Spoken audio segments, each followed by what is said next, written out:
Actually 10 വർഷത്തിന് ശേഷം ഒരു ഭരണ മാറ്റം വന്നപ്പം എനിക്ക് കുറച്ച് എക്സ്പെക്ടേഷൻ ഉണ്ടായിരുന്നു. ലൈക്ക് നല്ലതായിരിക്കും. കാരണം ഒരു പാർട്ടി ജയിച്ചു കഴിഞ്ഞാൽ നമ്മൾ പറയത്തില്ലല്ലോ അത് അവരുടെ മുഖ്യമന്ത്രി, ഇത് നമ്മുടെ മുഖ്യമന്ത്രി നമ്മൾ പറയത്തില്ലല്ലോ. ഒരാൾ ജയിച്ചു കഴിഞ്ഞാൽ അത് ജനവിധിയാണ്, അപ്പം നമ്മുടെ മുഖ്യമന്ത്രിയാണ്. ഓക്കെ, അപ്പം എനിക്ക് പേഴ്സണലി എനിക്ക് വി.ഡി. സതീശനോ രമേശ് ചെന്നിത്തലയോ ആയാൽ മതി എന്നാണ് എൻ്റെ പേഴ്സണൽ ഒപ്പീനിയൻ.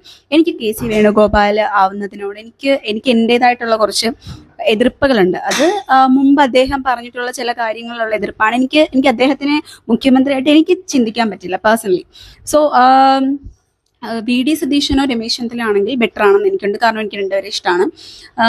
പക്ഷേ ഞാൻ അതാണ് പറഞ്ഞത്, ആ 10 വർഷത്തിന് ശേഷം ഇങ്ങനൊരു സാധനം കയ്യിൽ കിട്ടുമ്പം ആ ഒരു ദിവസം കൊണ്ട് മിനിറ്റുകൾ കൊണ്ട് ആ ഒരു ആൾക്കാരെ കൊണ്ട് പറയിപ്പിക്കായിരുന്നു. ലൈക്ക് അതാണ് ഇതായിരുന്നു ഞങ്ങൾക്ക് വേണ്ടത്, അല്ലെങ്കിൽ ഇത് കണ്ടില്ലേ ഇതായിരുന്നു എന്ന് പറയിപ്പിക്കായിരുന്നു. അപ്പം ഇതിനു വേണ്ടി കഷ്ടപ്പെട്ട ഈ പാർട്ടിക്ക് വേണ്ടി നിൽക്കുന്ന കുറച്ച് അണികളുണ്ട്.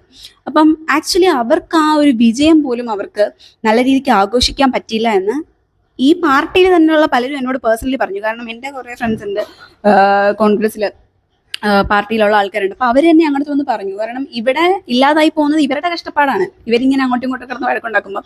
സോ എനിക്ക് അതാണ് ആഗ്രഹം. എനിക്ക് വി.ഡി. സതീശനോ രമേശ് ചെന്നിത്തല ആവണം എന്നാണ് എനിക്ക് ആഗ്രഹം. അപ്പം ആൾക്കാരെ കൊണ്ട് ആ ഒരു പറയിപ്പിക്കായിരുന്നു. ആ ഒരു ഡിഫറൻസ്, ഞങ്ങളിതാണ്, ഞങ്ങളുടെ ഡിഫറൻസ് ഇതാണെന്ന് നിങ്ങൾക്ക് പറയിപ്പിക്കായിരുന്നു. പക്ഷെ അത് പറ്റിയില്ല.